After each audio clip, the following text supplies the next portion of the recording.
Aqui estamos para mais um momento de reflexão. Nós temos trabalhado durante este tempo com um tema maior, que é mais Bíblia e menos achismo. E se alguém me pergunta por quê?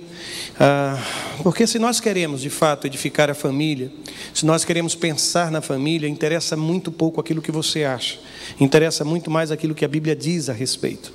Interessa muito pouco quais são os seus sentimentos, o que é que você pensa sobre isto ou aquilo, ou até o que alguns estudiosos falam ou escrevem. Eu quero saber o que é que Deus fala. Porque se a família é uma instituição de Deus, se a família nasceu no coração de Deus, nada melhor do que aquele que criou a família para nos orientar, ou nos mostrar, ensinar, revelar qual o seu propósito. Daí a ideia de mais Bíblia e menos achismo. Caminhamos durante este tempo e aqui estamos com o 8º imperativo: honra teu pai e a tua mãe. Como sempre temos feito, não como se fosse um cardápio daquilo que vamos servir, mas como um incentivo para que os irmãos possam até convidar os seus amigos. Próximo domingo já é mês de março, deixa eu dizer-lhes, já estamos caminhando para o final do primeiro trimestre. Acredita nisso? Primeiro trimestre já está chegando. Como será um dia atípico, o dia em que o povo nesse país vai estar vivendo a chamada festa da carne, carnaval, os cultos acontecerão normalmente às 9 e às 18. Nós só não teremos a escola bíblica dominical naquele dia. Mas no dia 10 de março, um princípio, um imperativo da parte de Deus: faça ao outro o que você quer que ele lhe faça. Faça ao outro o que você quer que ele lhe faça. Esse será o nosso tema do primeiro domingo do mês de março. Faça ao outro, não é numa forma negativa, não faça ao outro aquilo que você não quer que ele lhe faça, mas uma forma positiva. Tome uma atitude, haja para com o outro da mesma forma como você gostaria que ele agisse com você. Muito bem, mas agora eu vou voltar ao texto sugerido. Eu vou estar fazendo a leitura nesse instante e vou dar algum tempo para que o irmão possa encontrar o capítulo, versículo e livro. Efésios capítulo 6, versos de 1 a 3. Efésios capítulo 6, versos de 1 a 3 da palavra do Senhor. O apóstolo Paulo está aqui falando sobre os deveres domésticos, sobre a estrutura da família. Nós já falamos em alguns momentos sobre este capítulo em outras sessões, mas agora, capítulo 6 da carta do apóstolo Paulo à comunidade de Éfeso, versos de 1 a 3. Diz assim a palavra do Senhor: filhos, obedeçam a seus pais no Senhor. E aqui vem uma explicação para isso, porque isso é justo, isso é reto. Honra teu pai e tua mãe, esse é o primeiro mandamento com promessa. E aí vem a promessa descrita: para que tudo te corra bem e tenhas longa vida sobre a terra. Vou repetir a última parte: para que tudo te corra bem e para que tenhas longa vida sobre a terra. Este é o texto bíblico. Hoje em dia, duas coisas me preocupam grandemente, irmãos. Me causam uma enorme preocupação. De um lado, aquilo que eu estou chamando de rebeldia generalizada. E do outro lado, o descaso com a família. Posso explicar-lhe o que quero dizer com rebeldia generalizada? Já observou a dificuldade que temos hoje com figuras de autoridade? Qualquer que seja. No ambiente da educação, no ambiente das relações de empresa, de negócios, no ambiente familiar, a dificuldade que temos de nos submeter, de obedecer, de respeitar, de dizer sim, a facilidade com que discordamos uns dos outros e como transformamos isso em uma grande dificuldade. E a segunda palavra tem a ver com o descaso com a família. A família tem passado por momentos extremamente difíceis. Há quem diga que a família hoje agoniza. Muitos modelos de família estão surgindo e descaracterizando aquele que era o modelo originário, aquilo que foi fruto do pensamento de Deus. Mas quando eu penso nessas duas dificuldades, nessas duas preocupações que carrego, imediatamente meu coração se reporta a um texto da segunda carta que Paulo escreveu a Timóteo, o jovem pastor Timóteo, no capítulo 3, versos de 1 a 5. E os irmãos vão entender por quê, porque, aliás, até para tornar mais fácil, eu deixei em destaque duas expressões usadas ali. O que é que o texto diz? Saiba disto: nos últimos dias sobrevirão, tempos terríveis. E aí começa o apóstolo Paulo a dizer: os homens serão egoístas, Aliás, enquanto eu estiver descrevendo os homens dos últimos dias, pense se você conhece alguém assim. Se você tem a percepção de que algo assim está acontecendo como que à sua volta. Nos últimos dias sobrevirão tempos terríveis. Os homens serão egoístas, avarentos, presunçosos, arrogantes, blasfemos. E aqui eu preciso também dizer uma coisa: homem aqui é no sentido da raça, viu, irmãos? Viu, minhas irmãs? É ser humano de uma forma geral. Porque alguém pode começar a dizer aleluia, eu sempre pensei que homem era isso mesmo. Homem é tudo igual, pastor. Bem feito. Está vendo o que está escrito na palavra? E ele então continua descrevendo. E vejam só: desobedientes aos pais, ingratos, ímpios.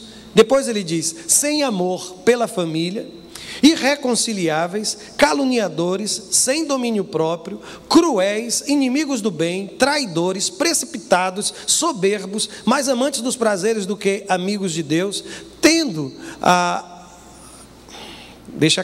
tendo aparência de piedade, mas negando o seu poder. Aí o texto diz: afaste-se também destes. Afaste-se também destes. Eu sei que a letra vai ficar pequena, mas eu fiz questão de reunir todas essas características num slide só. Eu não sei se vocês conseguem enxergar daí. Se não conseguir, procure um oculista depois também, que talvez ajude-nos, não é? Mas vejam, aqui está, é como se fosse um caça-palavras. Você tem a sensação de que está vivendo à sua volta, as pessoas só pensam em si mesmas? O que é que o texto vai dizer lá? Que os homens serão egoístas. Você tem assim a percepção que as pessoas hoje são muito impulsivas, por qualquer coisa estão... Aí o texto vai dizer que não tem domínio próprio. Você já pensou que as pessoas hoje parecem amar o dinheiro, amar as coisas e vivem em função disso? A palavra avarento que ali aparece é filéu arguro, são duas palavras que se juntam. Uma quer dizer prata e o outro quer dizer amor. O que o texto está dizendo é que os homens dos últimos dias seriam amantes da prata, do dinheiro, das coisas, do poder. Eu vou perguntar só mais alguma coisa assim. Tem visto muita ingratidão neste mundo? O texto vai dizer que os homens serão igualmente ingratos. Mas as minhas duas preocupações estão ali. A ideia da dificuldade em relação às figuras de autoridade. A desobediência se torna generalizada. E a segunda característica, o descaso para com a família. Diz o texto lá que eles não terão amor pela família. Ao invés do filéu estar relacionado à família, à casa, na verdade o filéu, o amor, vai estar associada aos prazeres, serão amantes dos prazeres, serão amantes de si mesmo, que é o que quer dizer egoísta, e filéu autós, e também amantes da prata. Haverá um desvio dos sentimentos. Portanto, meus irmãos, quando pensarem nesta sociedade, lembrem-se daquilo que está escrito. Estamos vivendo dias assim, e Deus está desafiando você a ter uma família equilibrada, a ter uma relação duradoura e ao mesmo tempo feliz com seu marido, com a sua esposa, a ter uma relação maravilhosa com seus filhos, num mundo que é marcado por essas características. Portanto, o desafio não é pequeno, não é pequeno. Mas eu me fiz uma pergunta: o que significa a palavra honrar? O que significa? O que a Bíblia quer dizer com isso? Um conceito: honrar pai e mãe vai além da simples obediência. Implica amar e respeitar de forma elevada, demonstrando espírito de consideração. Amar, portanto, não é somente obedecer, mesmo porque o texto que li de Efésios fala aos filhos obedecerem aos seus pais em tudo, e depois fala da necessidade da honra. Provavelmente a obediência é só um aspecto da honra. Ela não significa tudo quanto a honra precisa ser na relação entre filhos e pais. É apenas um aspecto daquilo que Deus espera de você como filha, de você como filho, e isso independente da sua idade, viu? Independente da sua idade. Um filho deve honrar o seu pai durante toda a vida dele. Uma filha deve honrar o seu pai durante toda a vida dele. E a sua mãe da mesma forma. E isso é muito relevante. Fiz uma pesquisa um pouco mais longe. Eu queria mostrar aos irmãos as duas palavras, e parece que elas desfiguraram ali. A primeira é kaved, é uma palavra hebraica, que é traduzida por honrar. Mas literalmente essa palavra significa peso. É como se alguém me dissesse qual o peso que aquela pessoa tem na sua vida. Peso não no sentido de balança, viu, irmãos? Não no sentido de balança. Mas como você vê o valor desta pessoa, qual a relevância que aquela pessoa tem na sua vida. Daí a ideia de honra, como alguma coisa que está sendo colocada numa balança e que para você faz sentido e que para você representa alguma coisa. É o contrário do não vale absolutamente nada, não tem peso nenhum, eu não me importo. Mas quando a honra, aquilo pesa. É como se fosse uma referência de honra na sua família, de respeito. A segunda palavra é uma palavra já na língua grega. Quando aparece o conceito de honra, é a palavra timé.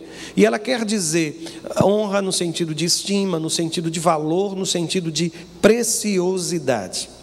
Eu fiquei impressionado, irmãos. Eu passei um longo tempo tentando elaborar esse sermão, mas eu não sabia que história de fundo eu deveria usar, que referência, que história bíblica, que relação entre este filho ou aquele pai. Mas aí eu lembrei-me de uma ilustração feita pelo meu amigo dos irmãos, o pastor Flávio Germano.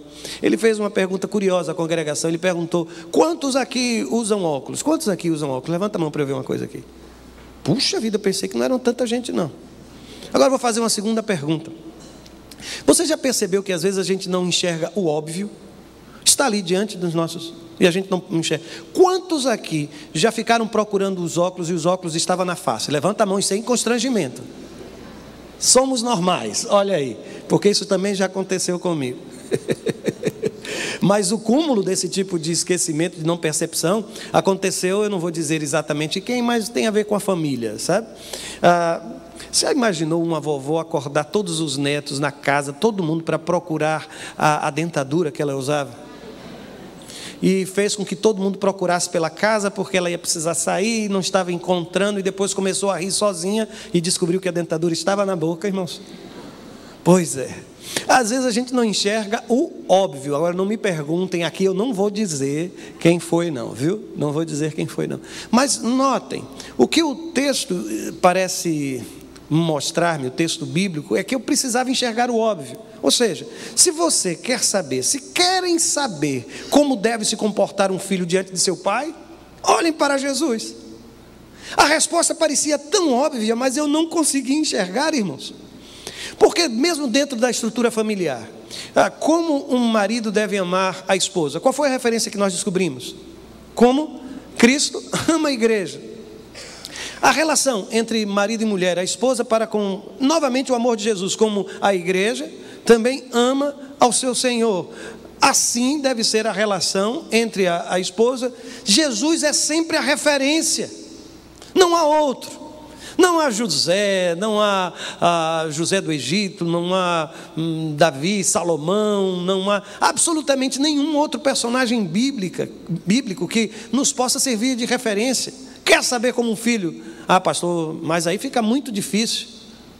Eu preciso ser um filho como Jesus foi para com Deus o Pai, o Deus Filho, Jesus encarnado. Aí fica muito difícil. Tá, e como é que fica para o marido? Quando ele diz ame como Jesus amou. E como fica? É isto que Deus não quer de você, nada menos do que o modelo de Jesus, em todas as áreas da sua vida.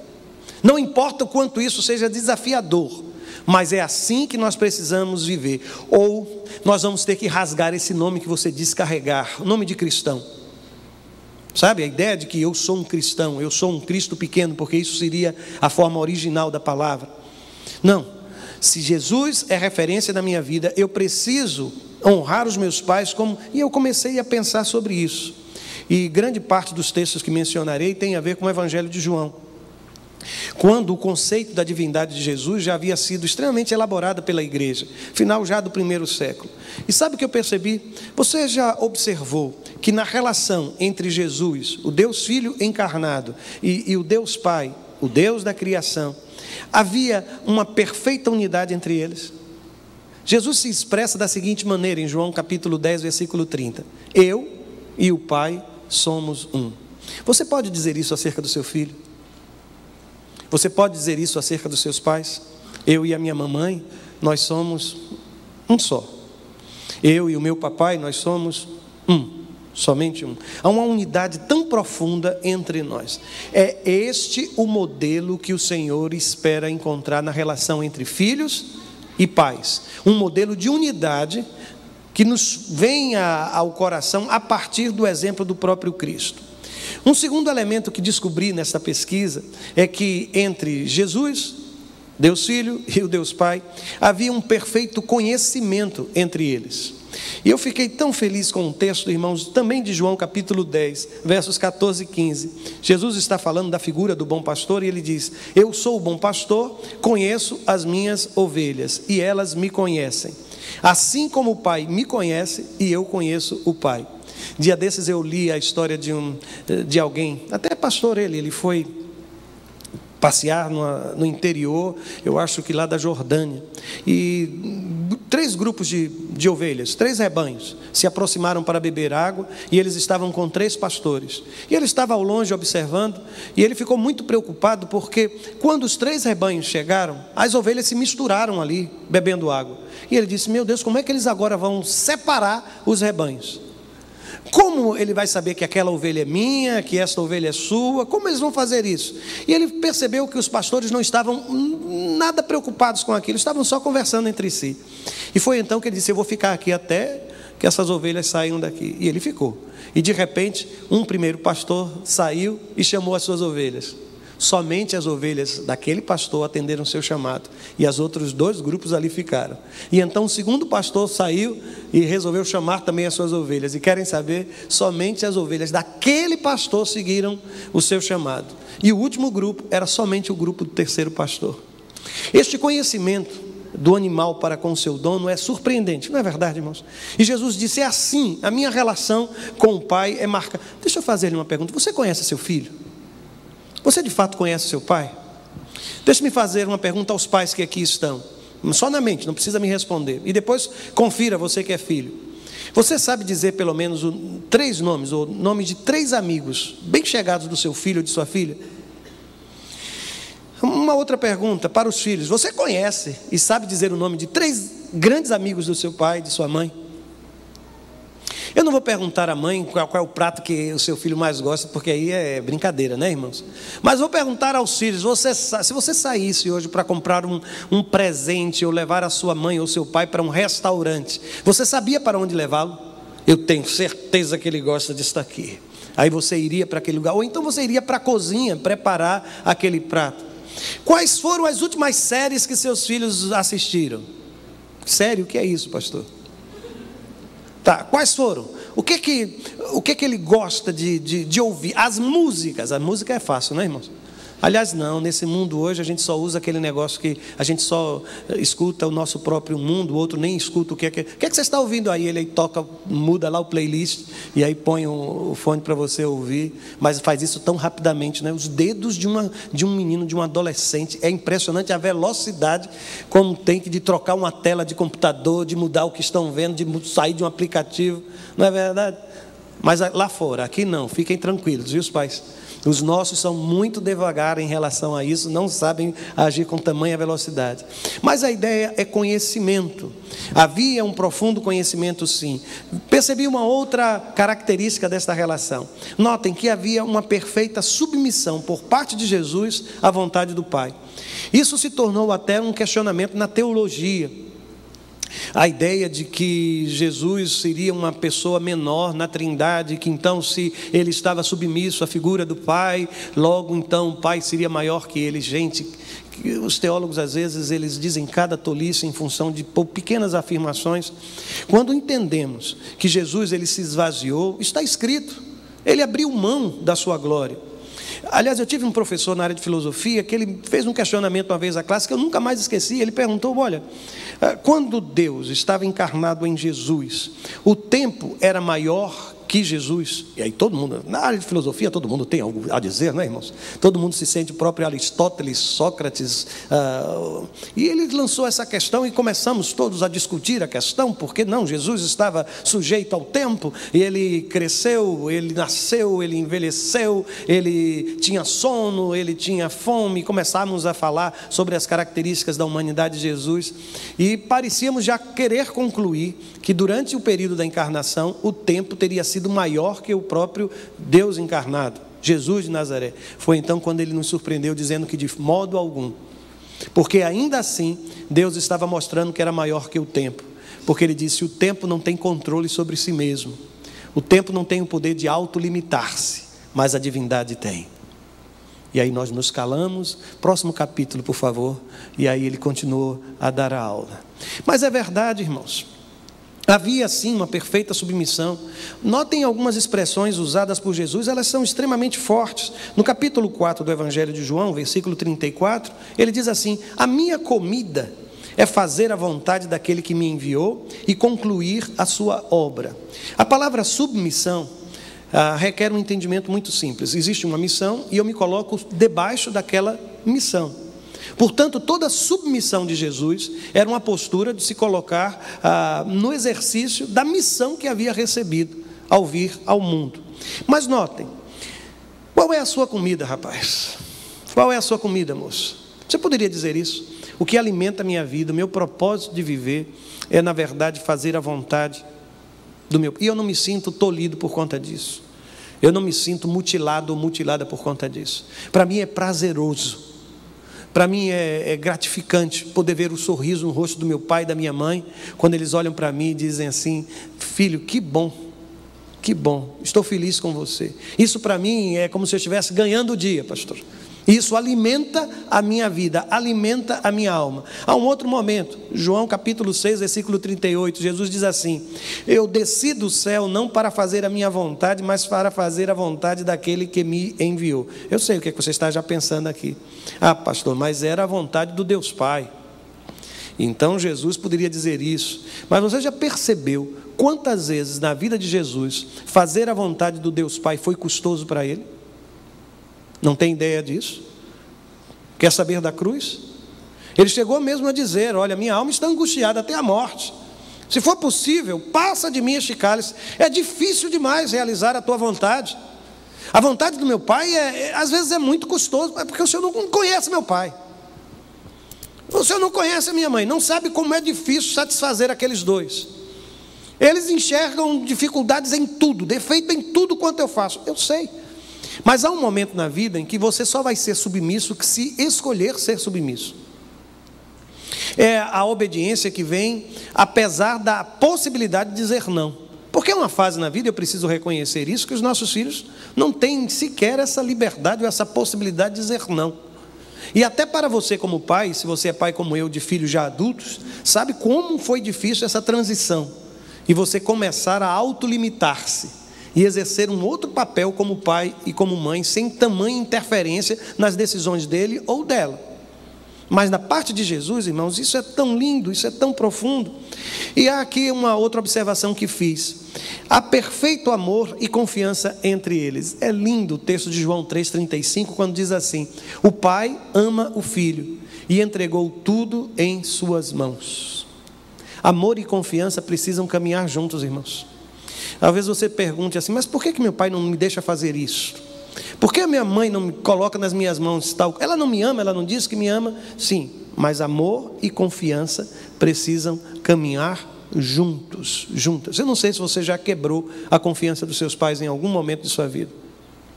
Se você já escolheu alguma coisa, decidiu alguma coisa e fez questão de mascarar a sua escolha. Estou indo para a casa da minha amiga, nós vamos estudar. Estamos indo fazer um trabalho de faculdade, um trabalho da escola. Eu já ouvi histórias interessantíssimas de gente até que foi para excursão, não foi? Não vou dizer quem é, eu olhei até para ele, ele sorriu para mim. De gente que foi até excursão, sem que os pais soubessem. Mas já foram outros tempos. Eu nunca vou contar aos seus filhos quando eles chegarem a esse mundo, viu? Mas é verdade, às vezes nós somos surpreendidos pelo comportamento de um filho. Somos, sim. E quão difícil é, irmãos. Por isso, amor e confiança precisam estar juntos sempre. E na vida e na relação entre Jesus de Nazaré e o Deus Pai, eu noto que havia também um profundo desejo e um compromisso da parte de Jesus de Nazaré de honrar o Pai. de honrar o seu pai, de honrar o Deus Pai. Há um momento também no Evangelho de João, capítulo 17, versículo 4, que ele diz assim: eu te glorifiquei na terra, completando a obra que me destes para fazer. Esse é o compromisso de um filho ou de uma filha: glorificar, honrar o nome do seu pai. Eu não sei se você já percebeu isso, há um instante na vida em que você deixa de ser apresentado como pai de, ou perdão, filho de, e passa a ser apresentado como pai de. E algumas pessoas passam por esta terra de meu Deus sem nunca ter sido ninguém, porque durante um tempo da vida eram filho de. Aí depois tem um filho que se destaca e são apresentados como pai de.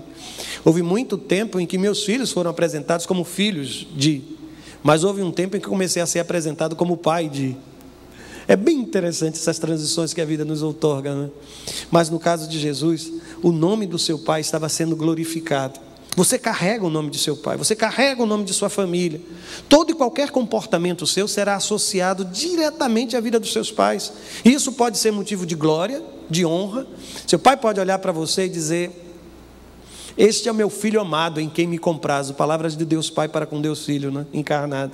Este é o meu filho amado, em quem me comprazo. Ou ser o seu pai ou a sua mãe aquele que sempre nos momentos de oração da igreja, nos grupos de oração, está pedindo pela sua vida. Você sabia disso? Que muitos pais, muitas mães, nos círculos de oração, nos grupos de oração, nos cultos de oração, estão fazendo isso, intercedendo, clamando a Deus, pronunciam o nome de seus filhos somente na perspectiva de dizer a Deus: tem misericórdia, que o seu nome não seja atrelado a essa expressão, tem misericórdia, mas que seja atrelado a uma expressão assim: Senhor, graças te dou, por ser pai de, por ser mãe de. Isso não tem preço, sabe, irmãos? Realmente não tem preço. Mas caminho para o final dizendo que existem, pelo menos na minha percepção, 3 áreas muito importantes na relação com seus pais e que você precisa ter todo cuidado nisso. Primeira destas áreas tem a ver com comunicação. Eu não sei qual o nível de diálogo que você tem hoje com os seus pais. Eu sei que não é fácil. E provavelmente seus pais talvez tenham muitas dificuldades em conversar com você. Mas eu quero aqui listar só alguns verbos. Primeiro é o verbo decidir. Sabe, a comunicação entre vocês nunca vai mudar se você não decidir, não tomar uma decisão. Eu vou gastar tempo conversando com os meus pais. Eu vou tirar pelo menos alguns minutos da minha reclusão diária e vou ficar na sala.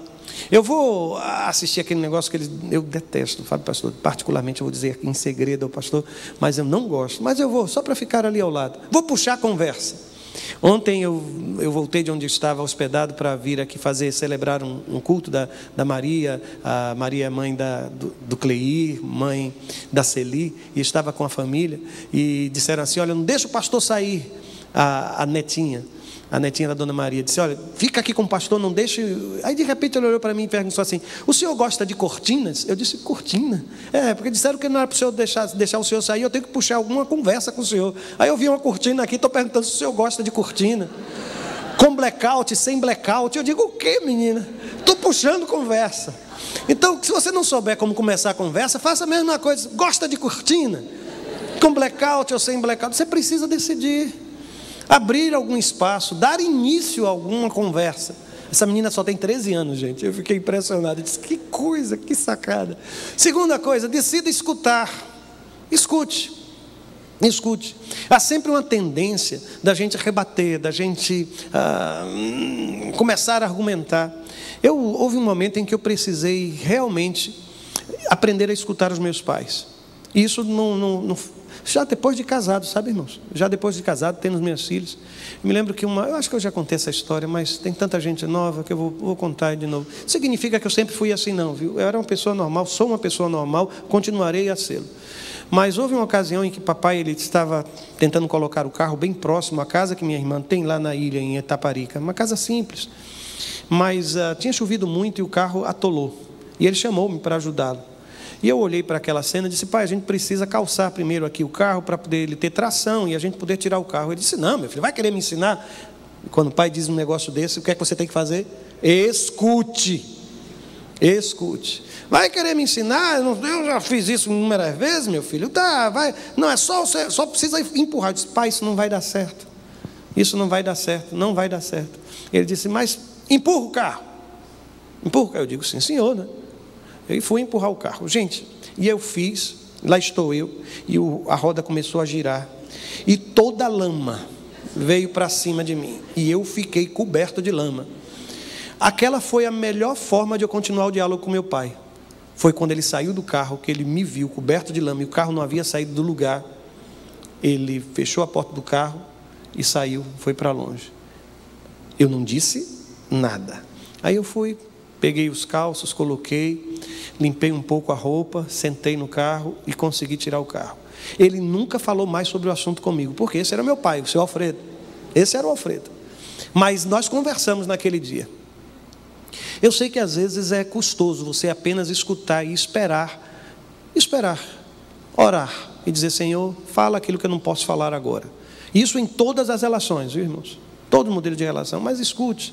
Quer ver um outro verbo extremamente significativo para mim? É o verbo desculpar-se. Gente, dói pedir desculpas assim. Por que você não simplesmente diz, pai, desculpa aí, viu? Foi. E jovem tem uma coisa, ele já resumiu isso. Ele só diz isso com 2 palavras, qual é? Foi mal. Só isso, pelo menos diga isso, foi mal. Consegue repetir essas palavras? Foi mal. Pronto, isso já vai fazer um grande alento ao seu pai e à sua mãe. Foi mal. Aí você diz, pastor, ele não diz isso. Não escutem não, viu, filhos, por favor. Com quem foi que ele aprendeu a ter tanta dificuldade em pedir perdão? Só uma pergunta, viu? Agora podem continuar ouvindo os filhos. Próximo verbo, perguntar. Perguntar é uma das coisas mais interessantes. Ao invés de responder com afirmação, pergunte. Se não sabe como é que ele deseja ou como é que ela deseja, pergunte, mãe, como foi mesmo? O que é que a senhora quer? Pai, o que foi mesmo? O que é que você espera? O que é que você deseja? Esclareça. Eu não sabia, eu vi aquilo lá em cima e fui e fiz. E o último verbo, dentro dessa proposta de comunicação, é o verbo confiar. Exercer confiança. Não espere que você seja alvo da confiança de quem você não tem revelado, em quem você não tem revelado confiança. Quer ser alvo da confiança dos seus pais? Seja honesto e passe a confiar aquilo que muitas vezes você tem mantido em segredo. A próxima área, a segunda área para mim é a área comportamental, é a área da ação, tem a ver com comportamento. E aqui eu escolhi 4 verbos também. Primeiro, o verbo demonstrar. Demonstra que você ama. Com atitude, sim, com comportamento. Mas ele sabe que eu amo, meus filhos sabem. Não, demonstre. Demonstre. O outro verbo é o verbo reparar. E reparar aqui tem a ver com notar, observar. Observe o seu filho. Observe o seu pai. Preste atenção nos sinais que ele está dando. Às vezes é um comportamento até que lhe preocupa e que talvez ele esteja só chamando a atenção. Terceiro verbo, o verbo assumir. E aqui assumir responsabilidades. Sabe quando você chegar assim, já tirou a carteira, o pai pagou, a mãe pagou para você tirar a sua carteira, já tem confiado, você só pega no carro quando é para sair com seus amigos. Chega um dia assim, surpreenda todo mundo. Pode deixar que eu vou buscar o meu irmão na escola. Pode deixar que hoje quem vai fazer a feira sou eu. A senhora faz. Já pensou seu filho olhar para você e diga, mãe, eu vou fazer a feira esta semana. Pode colocar, porque eu quero aprender. Um dia eu vou ter uma casa, vou estar administrando uma casa, então eu quero começar agora. Coloca aí a relação. O que é que você quer? Diga logo, sente aqui, o que foi que aconteceu. Assumir responsabilidades. E agora, novamente, o verbo reparar. Mas não reparar no sentido de notar, reparar no sentido de reconstruir, de fazer um reparo. Não é fazer reparo, é fazer reparo, mas não é fazer reparo. Entenderam? Entenderam? É consertar aquilo de errado que foi cometido. E a terceira e última área, qual é? A área da confiança. Sem uma relação de confiança entre vocês, e aqui eu coloquei 4 verbos também. Primeiro verbo, controlar-se. Controle-se. Vamos dizer todos juntos, somente essa palavra, controle-se. O problema é que essa palavra dita nas horas em que você está irritado não funciona, não é? Quando alguém olha para você, você está irritado, diz a você o quê? Controle-se. Qual é a vontade que tem? Alguém disse voar em cima, foi ouvido aqui isso. Controle-se. Outro verbo, o segundo verbo é o verbo entender. Tente entender por que o outro está dizendo, qual o propósito que ele está dizendo essas coisas. Entender os seus pais talvez seja um dos grandes sinais da maturidade. Terceiro verbo, submeter-se. E a gente já conversou sobre ele, quão importante é. E o último, evitar problemas. Gente, a vida seria tão mais simples se a gente somente evitasse. Não precisa fazer nada, só evite. Só evite. Se você sabe que aquilo vai dar errado, por que faz? Por que repete? Por que não muda? Aquele lugar onde você deixa a toalha, quantas vezes é que você sabe que se deixar aquilo ali, vai ser meia hora de discurso? Faz o seguinte, vai lá, me chama que eu vou e tiro a toalha, pelo amor de Deus. Mas evitar situações que você sabe que geram conflitos entre vocês. Meu desejo é que você seja um filho, uma filha, segundo o coração de Deus.